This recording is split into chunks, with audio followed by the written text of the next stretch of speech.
Hello， 大家好，我们是草泥鸭汉堡，今天为大家带来搞笑的伦美漫幸福增加第12季第14集。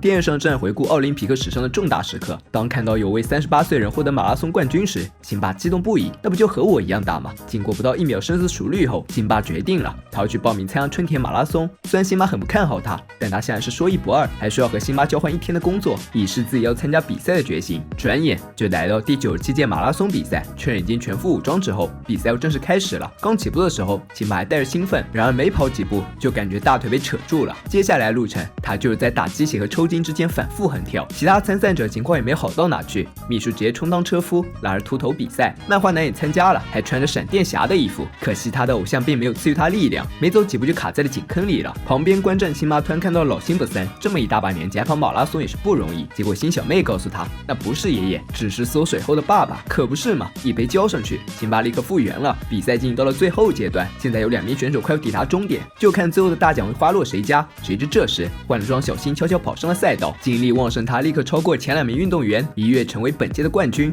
为了把戏做全，小新还伪装了意大利的口音，不料最后领奖的时候，一只鸟叼走他的胡子，这下身份暴露了。刚才遥遥领先那2名运动员是最生气的，摩拳擦掌，交给小新点颜色看看。愤怒全用是经不起挑唆的，老脖子一开口呼吁，大家就撸起袖子逼近了小新。就在这千钧一发的时刻，一辆车停在人群中央，车上的墨镜男朝小新招手，让他跟自己上车。现在情况也不容小新过多思考，快速权衡之后，他选择了保命。好在墨镜男并不是坏人，还将小新送回了家。得知他解救自己的儿子，辛巴赞是万分感谢。其实墨镜男也是有目的的，他说自己是个唱片制作人，正在组建一支少年乐队，这次来就是希望小新能够加入。他是看到小新在比赛中耍小花招后确定下来的，这就是自己要找的坏男孩。辛巴有些犹豫，他的孩子他知道，唱歌根本就五音不全。然而墨镜男却很支持，说自己看重是小新的反叛精神，而非歌声。听他这么说，辛巴还是有些犹豫，但迫于父子俩的请求，他也只好作罢。乐队名字叫做派对兵团，除了小新以外，还有其他3名成员，分别是眼镜仔、小胖子、糊蛋。小新一看，呵，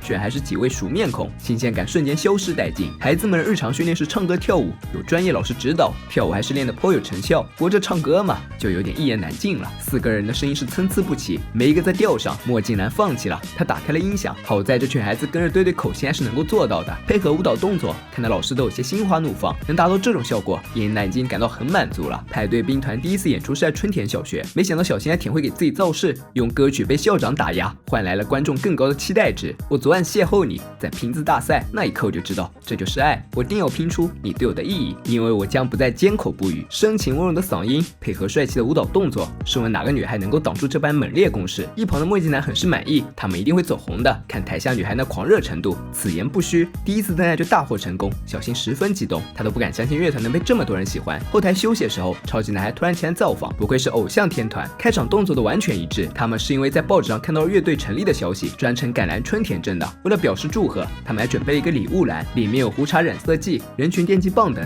这个电击棒效果是真的好，是专门用来请粉丝让路的。送完礼物，他们就该走了，因为出来这一会儿，身上衣服已经过时了。然后他们就以整齐划一的动作离场了。成名之后的小新生活更滋润了，按摩师都请到家里来了。对于他这种行为，小妹自然是十分无语。可现在小新是偶像，辛巴根本舍不得教育他。电视上播放了派对兵团的全新 MV， 尽情摇滚。遥远的国家陷入困窘，爱在悄悄滋生，所以我要毫不犹豫投下炸弹。轰炸过后，烟雾中走出3个女郎，她们的和声十分洗脑，只听一遍，辛巴就能完美的唱出了。小妹却感受到了一丝不寻常，明明都是字母组合，为何看起来毫无意义？她觉得这段视频有些诡异，于是看过1遍之后，她又拿回房间再放了1遍。没有意义的歌词为什么要不断重复？仅仅是因为好听，好像并不足以解释。这时，小妹发现了一个一闪而过的画面：山姆叔叔，海军招募。她决定倒放一下，没想到歌词瞬间通顺了，加入海军。小妹立刻意识到，他们是在用潜意识暗中真菌。门外的奥托也证实了她的猜想，因为他现在就打上背包，准备加入海军了，嘴里还不断嚷嚷着 MV 里的那段歌词。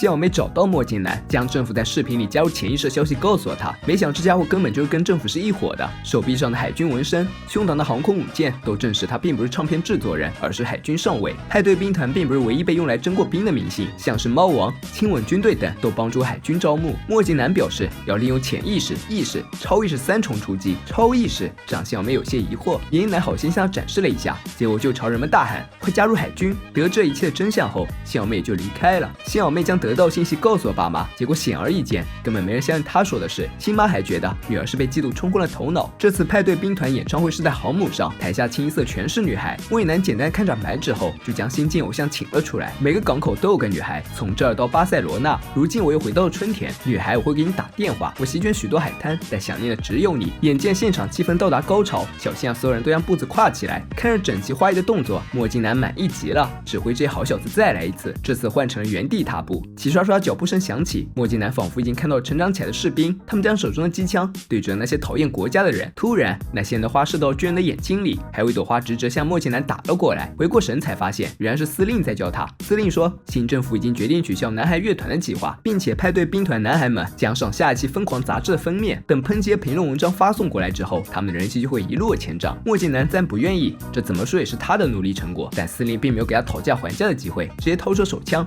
关掉音响的开关。此时舞台上男孩子们还丝毫没有意识到，下面观众听到是他们的原声。只见台下嘘声一片，还有人闲了耳朵直接弃船逃走了。被逼急的莫静南一把抢过司机的枪，然后用枪头打开了航空母舰阀门。随着航母快速向前移动，司令脚下不稳摔进了海里。好在现在还离岸不远，孩子们纷纷跳了下去，走回了小镇。派对兵团的孩子们就没有这么幸运了，他还没有搞清楚状况，就被莫静南带到纽约。他没有将航母靠岸，而将导弹发射口瞄准了疯狂大厦。此时里面工作人员还在研究杂志内容，男孩们不想让莫静南这么做，毕竟少了这本幽默杂志会少掉很多乐趣。小新表示，要阻止莫静南，就必须要用到终极之歌。话音刚落，超级男孩的小船就上了航空母舰，他们是听到这群男孩说的话，特意前来相助，刚好就有首能够阻止这场攻击的歌。看了歌词之后，男孩们都啧啧称赞，若是没有舞蹈的话，他们也唱不出来呀。超级男孩有些无奈，我还是将动作交给了他们，推、旋转、转身、扭动、抱手、滑行，最后再以腾空一跃结束。他们实在不该再纠结动作的好坏，因为莫静南导弹已经发射成功了。好在房子虽然塌了，里面人都还没事，莫静南也被警察逮捕了，但他很是高兴。派对兵团结束了，但至少没让孩子们被公开嘲讽。可惜这些小朋友并不明白他的苦衷。事实上，他们很开心能上疯狂杂志的封面。超级男孩们的2次出场虽然没能帮上忙，但他们玩的还是挺开心的，毕竟花是海军的钱。其实他们也是被邀请前来征兵的，为了表达对海军的支持，他们还给其中1名队员报名了，这还真是感动天地的队友情。超级男孩和派对兵团碰撞，确实让人啼笑皆非，所以与后街男孩齐名，美国最具影响力的男子团体，时至今日依旧令无数人着迷，更别提他们红极一时的巅峰时刻。